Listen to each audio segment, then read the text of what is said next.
Hi, my name is Tom Hadigan and I'm the author and creator of this new YouTube channel. Today we're looking at the possibility of a matchup between Naoya Inoue, the Japanese super bantamweight, and John Riel Casimero, the three-division Filipino ex-world champion. So let's find out about these two great athletes and see what the future holds for them. Okay, let's look at Inoue in terms of his record.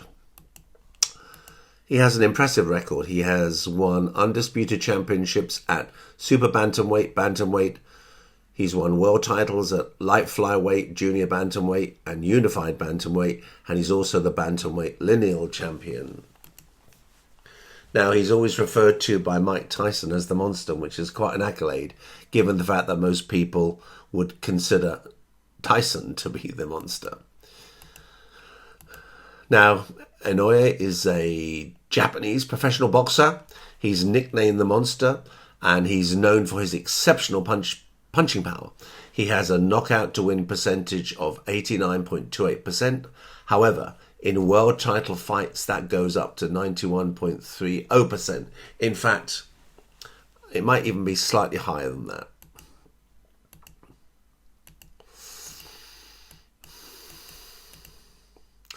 In June 22, Inoue became the first Japanese boxer to be ranked #1 in the world, pound for pound, by The Ring.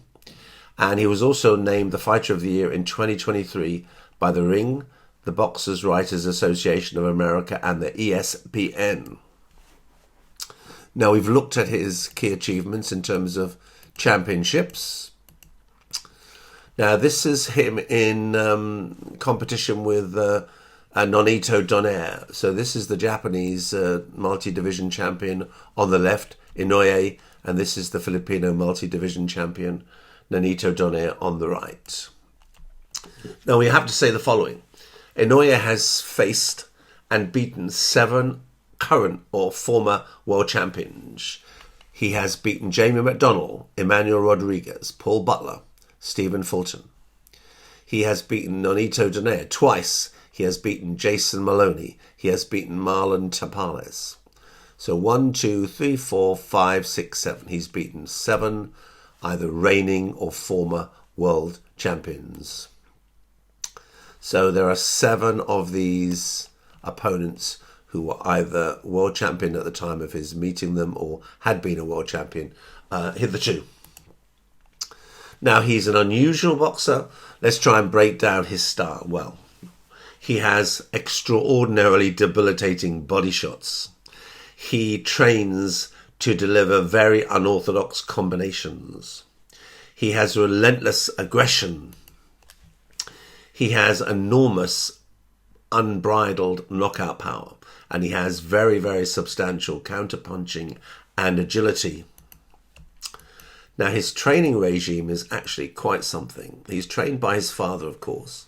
And he spends a lot of time focusing his attention on focused sparring. Inoue has been sparring daily, ensuring he's in peak physical condition. He spends a lot of time doing body work. A significant portion of his training is dedicated to body punching combinations.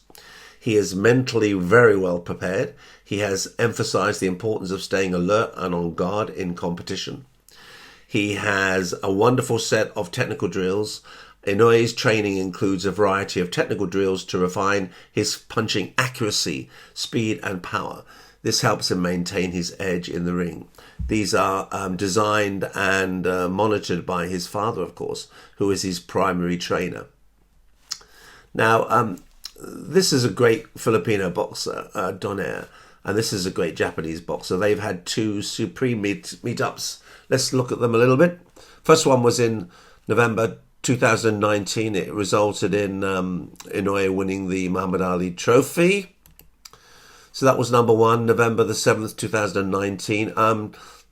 Inoue suffered a fractured orbital bone. He managed to knock down Donaire in the 11th, and then he won the bout on a unanimous decision. Second fight was 7th of June, and this was a much more speedy affair. Inoue knocked out Donaire. Now, this is another picture of Tyson and the Monster. Now, John Riel Casimero. Let's have a look. This is him defending 2 of his belts. Now, he has had early losses. He lost in his first attempt to take the IBF flyweight title from Amnat Ruenrang, but he then won the return. He lost to Jonas Sultan. There never has been a return. But as I said, 7 of his opponents have been world champions as well. There are similarities with Inoue. What can we say about Casimero? Well, he has an amazing punch. He has been very successful and versatile across 3 different weight classes: light flyweight, flyweight, and bantamweight. Of course, Inoue now is a super bantamweight, as is Casimero. Casimero is very unpredictable and aggressive in his fighting style. He's brashly confident. Some people will say this is a mixed blessing. It can be good, it can be bad. He has enormous ring experience because he has faced various styles and top-level competition at 3 different weight classes. There are some weaknesses. His aggressive style often leaves him open to counters, particularly from elite boxers. He sometimes demonstrates inconsistency in technique. While his unorthodox style can be an asset, it sometimes leads to moments of recklessness. He is explosive, but sometimes his energy levels can dip in later rounds. His footwork is demonstrably, obviously, not as polished as some of his more elite contemporaries. His confidence can sometimes cause him to stray from game plans. Now, if we're thinking in terms of a matchup between Casimero and Inoue, the first thing we can say is that it would be a good decision for Inoue to agree to the matchup, because a lot of Filipinos, they feel that Inoue is actually ducking Casimero. They feel that this should have been a competition that should have been entered into many years ago. So I genuinely hope that it's possible to arrange the Inoue versus Casimero. I think it will be good for world boxing. I think it will be good for Filipino boxing. And I think it will be good for Japanese boxing. So now I'm going to play a podcast. So just bear with me 1 minute. All right, so you wanted to know more about John Riel Casimero. This guy is fascinating. Yeah, he's not just a pro boxer. Right. He's also a YouTuber. And get this, his nickname is Quadro Alas. Wow. Which is Tagalog for 4 aces. That's awesome. I mean, come on. That is cool. Pretty cool, right? It really is. Yeah. And it's rather fitting, too, when you consider that he's held world championships in 3 different weight classes. Oh, wow. IBF junior flyweight, IBF flyweight, and WBO bantamweight. 3 different weight classes. Right. That's incredible. Yeah. To get the full picture on this guy, we dove into articles, watched interviews, and even found a YouTube video breaking down one of his canceled fights. Oh, wow. I have a feeling you're going to be surprised by some of what we found. Casimero's career is anything but predictable. Yeah. We're talking a post-fight riot, a controversial loss. Oh, my gosh. And even a missed opportunity to fight the legendary Naoya Inoue. So we're going to get to all of that. But to really appreciate how wild this ride gets, we got to start at the beginning. Okay, so back in 2007, Casimero turns pro. Okay. Immediately starts racking up wins in the Philippines, picking up titles like the Philippines Boxing Federation flyweight title and the WPO Asia Pacific light flyweight title. Right out of the gate, sounds like he was a force to be reckoned with. Absolutely. He was clearly a rising star. And then in December of 2009, he had this fight against Cesar Canchilla for the interim WBO light flyweight title. Now, for those of us who maybe aren't boxing experts, what exactly does an interim title mean? That's a great question. Yeah. Basically, an interim title is a temporary championship. Okay. Created when the reigning champion is unable to defend their title, perhaps due to injury or some other circumstance. Yeah, so it's like a placeholder title. Exactly. Got it. Yeah, it keeps the division active and gives other contenders a chance to prove themselves. Okay. The interim champion then usually gets the opportunity to fight the true champion later on. In Casimero's case, this fight against Canchilla was his first fight outside the Philippines. Oh, wow. And let me tell you, he made a statement. Okay, so what happened? He dominated. All right. Casimero knocked Canchilla down multiple times. Wow. Before the referee stopped the fight in the 11th round. An 11th round TKO in his first international fight. That must have turned some heads. Oh, absolutely. Remember, this was 2009. Yeah. And the light flyweight division was stacked with talent. Oh, wow. Canchila was considered a gatekeeper. Okay. Someone who separates the contenders from the pretenders. Right. And Casimero just demolished him. Wow. This win sent shockwaves through the boxing world. I bet. Everyone was asking, who is this kid? Okay, so was it all smooth sailing from there, or were there already some signs of trouble brewing beneath the surface? Well, Casimero's career has never been without its ups and downs. Right. Take, for instance, his fight against Luis Alberto Lazart in February 2012 for the IBF Interim Junior Flyweight Championship. Okay. This one is a wild story. Okay, lay it on me. So picture this. Casimero is in Argentina facing off against Lazart in a packed arena. All right. The fight is intense, but ultimately Casimero knocks out Lazart in the 10th round. Okay. Clean win, right? Sounds like it. Yeah. What's so crazy about that? Well, as soon as the fight was over, Yeah. Lazart's fans went absolutely berserk. What? It was a full-blown riot. Riot. Seriously. Dead serious fans were throwing chairs, storming the ring, Oh my God. even trying to attack Casimero and his team. No way. It was complete chaos. That's insane. Thankfully, security and the police were eventually able to escort Casimero and his team to safety. Yeah, were they okay? Yeah, they were okay. Wow. But can you imagine you win the fight and then have to fear for your life? It's crazy. It was so bad that the Philippines even filed a diplomatic protest with the Argentine government over the incident. That's insane. But despite that terrifying ordeal, Casimero's career continued. Yeah. What happened after that? Well, that whole debacle actually ended up benefiting Casimero in the long run. Remember how he had won the interim IBF Junior Flyweight Championship? Mm-hmm. Well, the reigning champion at the time, Ulises Solis, wasn't able to defend his title. Okay. So guess what? Casimero was bumped up to the full champion. You got it. Wow. And he wasn't about to let this opportunity slip away. Okay, so then what happened? Did he defend the title? Oh, he defended it all right, and he defended it in style. Okay. We're talking 3 successful title defenses. Wow. Against Pedro Guevara, Luis Alberto Rios, and then a knockout against Felipe Salguero in the 11th round. Wow. These weren't just any wins. Right. He was solidifying his dominance. Okay. The Guevara fight was a nail-biter, Uh-huh. but he showed his resilience. Yeah. Rios was a technical knockout, showcasing Casimero's precision.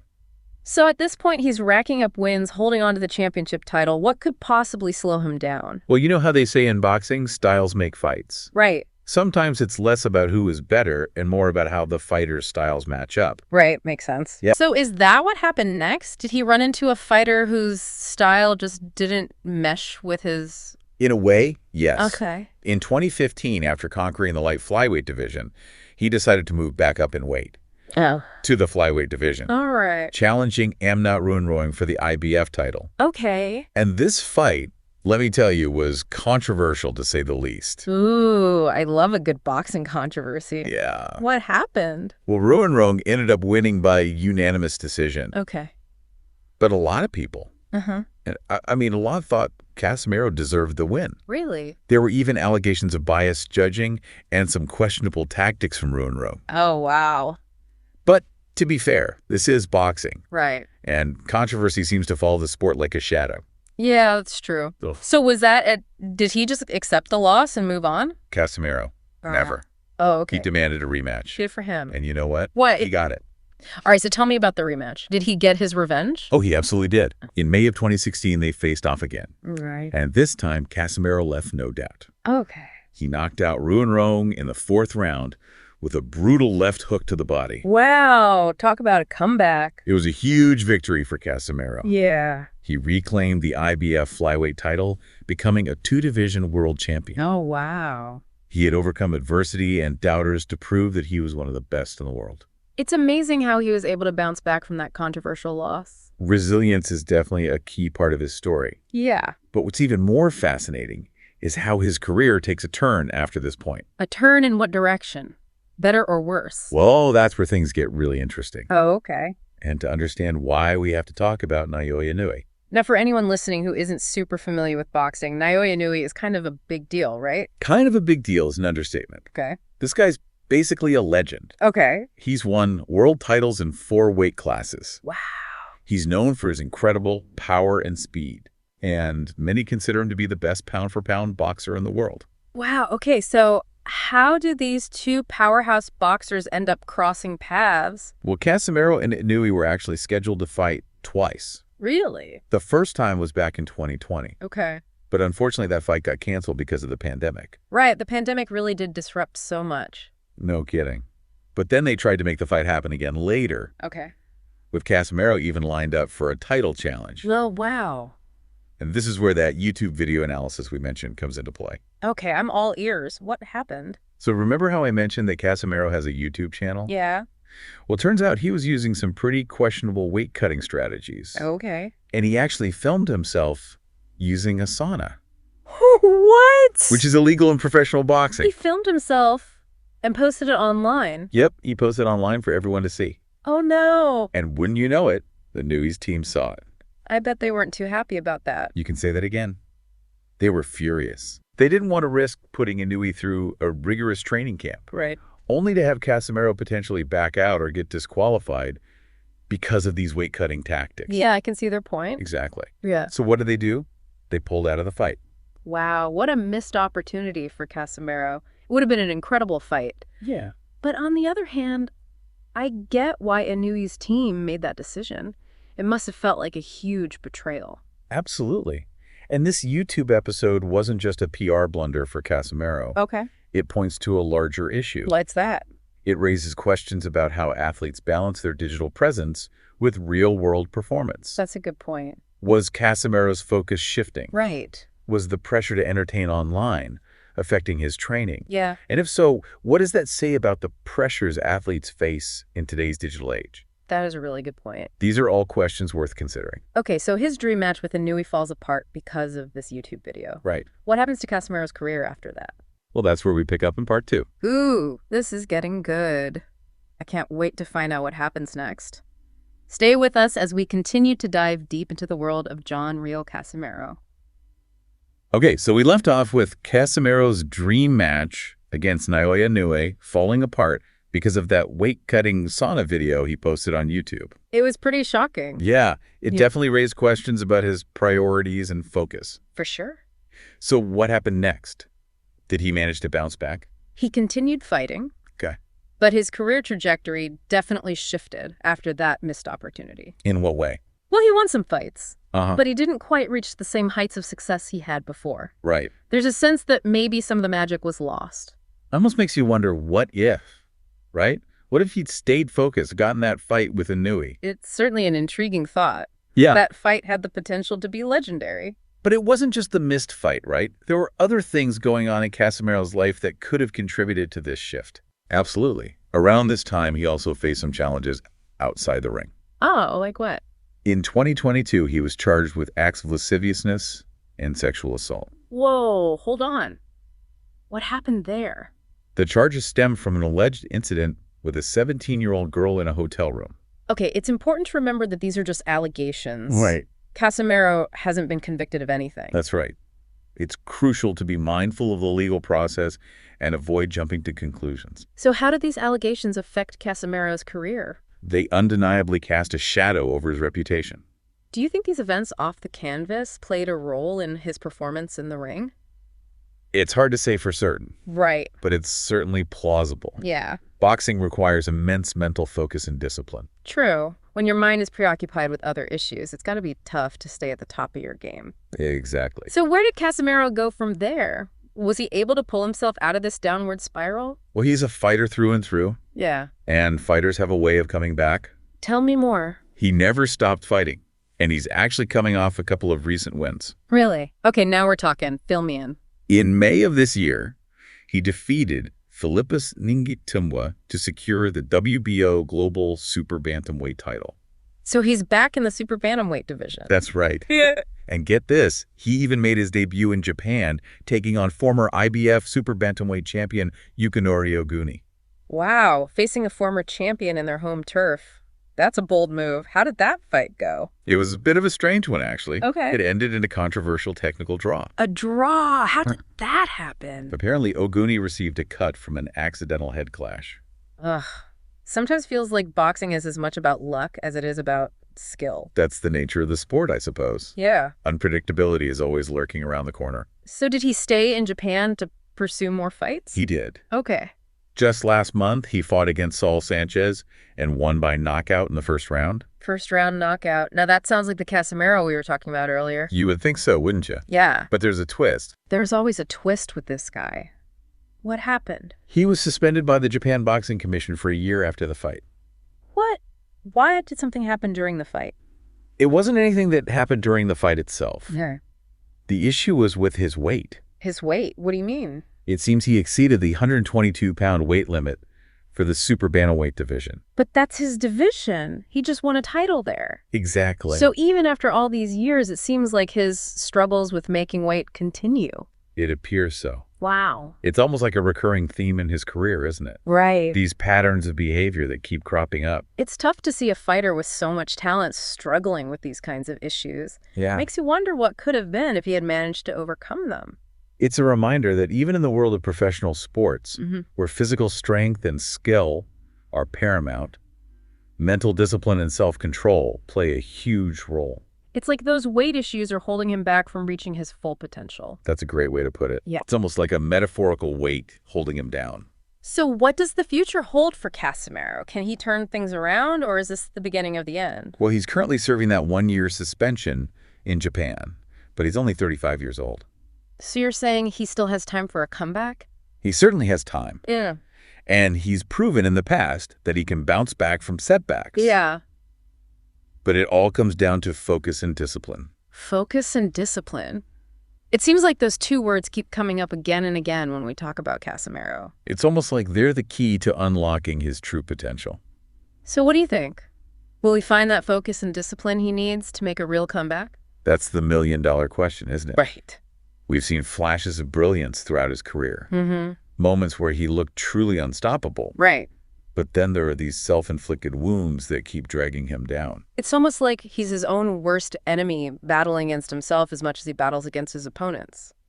That's an interesting perspective. Yeah. And it speaks to the complex nature of athletes, especially those at the highest levels of competition. Right. They're not just physical specimens. They're human beings with their own internal struggles and demons. So what does this all mean? If we zoom out and look at his career as a whole, what's the takeaway here? Well, Casimero's story is anything but simple. It's a tale of talent and missed opportunities, of triumph and tribulation, of a fighter who could be both brilliant and reckless. It's almost Shakespearean in its complexity, isn't it? You could say that, but I think what's most fascinating about Casimero's story is that it reminds us that boxing is more than just a sport. It's a microcosm of life itself. Right. Full of ups and downs, victories and defeats, and the constant struggle to overcome our own limitations. It's a reminder that even the toughest fighters are still human, with all the complexities and contradictions that come with being human. Exactly. And it also raises some interesting questions about the changing landscape of sports in the digital age. Like how athletes manage their online personas and the pressures that come with that. Precisely. Casimero's story serves as a cautionary tale. It highlights the importance of staying grounded, focusing on the fundamentals. Right. And remembering that ultimately your performance in the real world is what truly matters. It's a reminder that the allure of fame and online attention can be a double-edged sword. Couldn't have said it better myself. So is this the end for Casimero, or does he still have one last act left in him? That's the beauty of boxing, isn't it? As long as a fighter is willing to step into the ring, there's always a chance for redemption. So even with this suspension hanging over him, you're saying there's still hope for Casimero? Hope is a powerful thing. Yeah. And in boxing, just when you think it's all over, a fighter can rise from the ashes and surprise everyone. I love that. Yeah. So what can we learn from John Riel Casimero's story? I think it teaches us that nothing is guaranteed in life. Right. Especially in a sport as unpredictable as boxing. You can have all the talent in the world, but without discipline, focus, and the ability to learn from your mistakes, it can all slip away. His career is a wild ride full of twists and turns. Yeah. But it's also a reminder that even when things seem bleak, there's always a chance for a comeback. It all comes down to choices both inside and outside the ring. Well said. And as we move into the final part of our deep dive, I think it's worth pondering this. What does Casimero's journey tell us about the pursuit of greatness? Not just in boxing, but in any field. Ooh, that's a great question. Stay tuned as we wrap up this deep dive into the world of John Riel Casimero.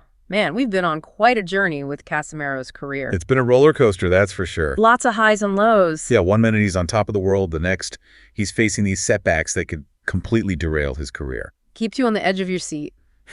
He does. Now, you left us with a pretty thought-provoking question at the end of part 2. Oh, yeah. I ask what Casemero's journey can teach us about the pursuit of greatness, not just in boxing, Right. but in any field. Yeah, and I think there are some profound insights we can take away from his story. I think what's really fascinating is how Casemero's career almost mirrors that classic hero's journey. You mean like the one Joseph Campbell talks about? Exactly. The rise to fame, initial success, followed by all these trials and tribulations, Right. a descent into darkness, and then ultimately the potential for redemption.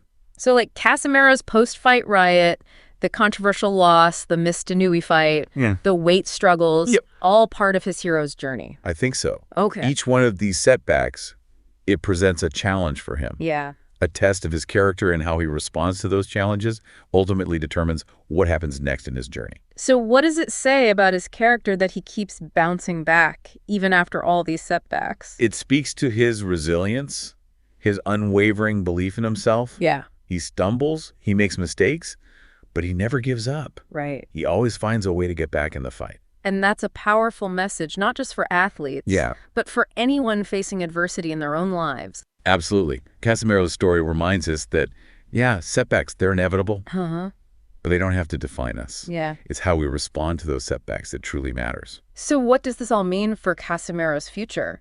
He's serving that suspension in Japan, but you said there's still time for a comeback.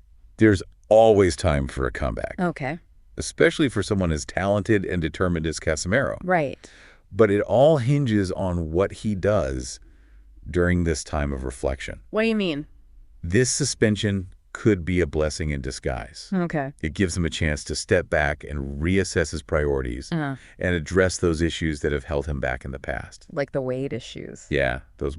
But also his overall approach to the sport. Right. Does he actually want to be a world champion again? Right. Or is he content with chasing YouTube fame? Yeah, those are some big questions. Yeah. Only Casemero can answer them. Only Casemero knows. But one thing's for sure, he needs to find that fire within him again. The hunger to prove himself. The discipline, the focus that propelled him to the top early on in his career.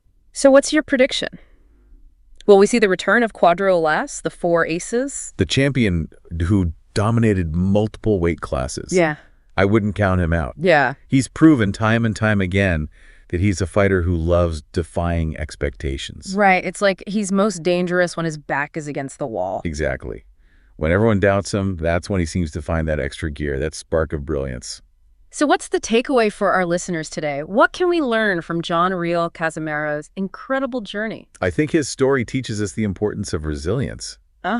Never giving up on our dreams, even when we're faced with some serious adversity. Yeah. It highlights the need for self-awareness, recognizing our own weaknesses and actively working to overcome them. It's a reminder that the path to greatness, it's rarely straightforward. It's not. There are going to be detours, roadblocks, unexpected challenges along the way. Yeah. It's how we navigate those challenges that really defines who we are. And sometimes the greatest battles we face are the ones within ourselves. I love that. I think that's a perfect note to end on John Riel Casimera's story. Yeah. A testament to the indomitable spirit of a fighter. Absolutely. A reminder that even in the face of defeat, there's always a flicker of hope. Always a chance for redemption. And a testament to just the unpredictable nature of boxing. It's true. Anything can happen.